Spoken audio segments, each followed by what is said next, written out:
चहा बरोबर काहीतरी खायला लागतंच आणि मग बाहेरून काहीतरी आणण्यापेक्षा किंवा बाहेरची बिस्किटं आणण्यापेक्षा घरीच नानकटाई बनवली तर आज मी तुम्हाला ही बघा अशी छान नानकटाई बनवायला दाखवणार आहे.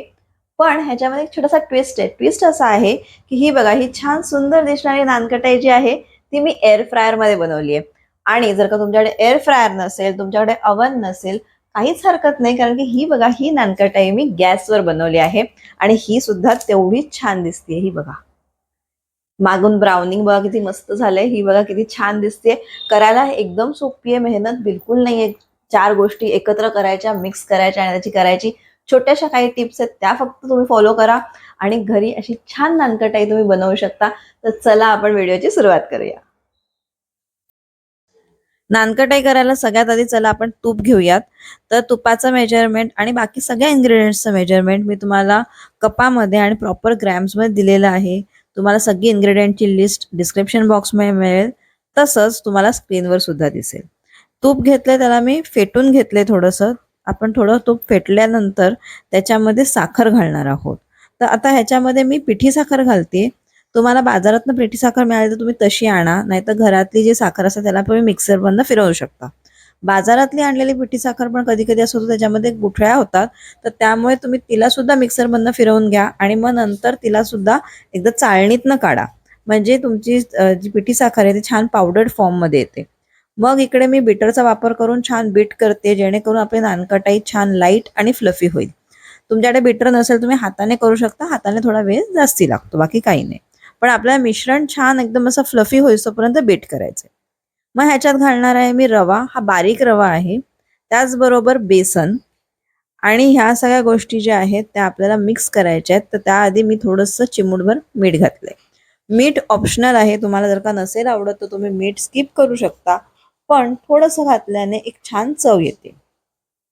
आता सगळं मिश्रण जे आहे ते छान आपण मिक्स करणार आहोत. पण ह्याला ओव्हर मिक्सिंग पण करायचं नाही आणि आपण ह्याच्यातली जी एअर इनकॉर्पोरेट केली म्हणजे आपण जे फुलवलंय ते आपल्याला बसवू द्यायचं नाहीये. त्यामुळे हळू हलक्या हाताने त्याला मिक्स करायचं. आता आपण ह्याच्यामध्ये घालणार आहोत मैदा. त्याचबरोबर आपल्याला घालायची आहे बेकिंग पावडर आणि आता हे सुद्धा आपल्याला चाळून घ्यायचं आहे. तर ज्या ज्या गोष्टी मी तुम्हाला सांगितलं की आपण चाळून घ्यायच्या आहेत त्या नक्कीच चाळा. ती स्टेप तुम्हाला स्किप करायची नाहीये. जे इन्ग्रेडियंट्स आपण वापरलेत ते सगळे रूम टेम्परेचरला असणं खूप गरजेचं आहे. त्यामुळे कुठलीही गोष्ट शेवटी फ्रीजमधनं काढली आणि वापरली असं करायचं नाही. त्यानंतर मी घातले ह्याच्यामध्ये वेलचीची पूड आणि बघा आता तुम्ही बघताय मी कसं हलक्या हाताने सगळं मिक्स करते. आता ह्याला मी मिक्स करणार आहे आणि मग नंतर ह्याचा असा आपण एक कणिक वगैरे कशी लावतो ना तसा एक छान डो बनतो. म्हणजे की हे बघा आपण मिश्रण जे आहे ते व्यवस्थित छान आपलं तयार झालेलं आहे. आता आपण ह्याला एका चमच्याच्या मदतीने किंवा असं टेबल स्पूनच्या मदतीने माप करून घेतले आणि माप करून त्याची आपण नानकटाई करणार आहोत. आता आपण घरात जेव्हा नानकटाया करतो ना तर थोड्याशा छोट्या मोठ्या झाल्या तरी काही हरकत नाही. आम्ही जेव्हा बिझनेससाठी करतो तेव्हा आम्हाला असं एक प्रॉपर माप ठेवायला लागतं जेणेकरून सगळ्या नानकटाया सेम होतील. तर असं करून मी ह्याला बेकिंग करणार आहे. आता बेकिंग आज कसं करणार आहोत आपण? बेकिंग आज मी करणार आहे गॅसवर. कारण बऱ्याच लोकांकडे ओव्हन नसतो किंवा मी आज थोडेसे नानकटाई आहेत त्या एअर फ्रायरमध्ये पण बेक करणार आहे. पण एअर फ्रायर पण नसतो. मग सगळ्यात छान काय तर गॅस. गॅस आपल्याकडे सगळ्यांकडेच असतो. मग आपण गॅसवर आज करणार आहोत. तर मी इकडे एक ताटली घेतली. ताटलीला मी पार्चमेंट शीट लावून घेतली आहे. तुम्ही नॉर्मल ताटली घेऊ शकता. माझ्याकडे हे असं थोडंसं उचलायला त्याला एक बोंडी आहे, तर मी ती ताटली घेतली आहे.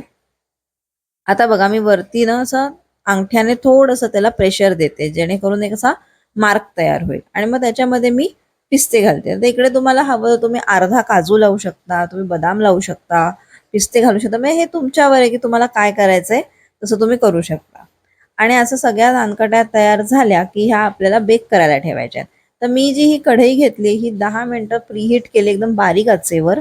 त्याच्यानंतर ह्याच्यामध्ये ह्या नानकटाया ठेवल्यात आणि आता मी हे बंद करून परत ह्याला बेक करायला ठेवणार आहे. तर आपण बेक करताना निदान ह्याला 25 ते 30 मिनिटं लागतील. गॅस ना तुमचा बारीक ठेवायचा. एकदमच बारीक तुमचा गॅस असेल तर मिडियम टू लोच्या मध्ये ठेवा आणि मग बघा तुमची छान अशी नानकटाई तयार होईल. आणि ही नानकटाई तुम्ही एअरटाईट कंटेनरमध्ये ठेवून ही चांगली 15 दिवस सुद्धा ठेवलीत तरी व्यवस्थित टिकेल. आता आतून बघा नानकटाई किती छान झालेली आहे. तर तुम्हाला जर का माझ्या रेसिपीज आवडत असतील तर चॅनलला लाईक, शेअर, सबस्क्राईब नक्की करा. तसंच कमेंट करून सांगा आणि तुम्हाला जर का माझा व्हिडिओ खूप आवडला असेल तर त्याला हाईप नक्की करा. चला आता भेटूयात आपण एका वेगळ्या रेसिपीसह. Bye bye.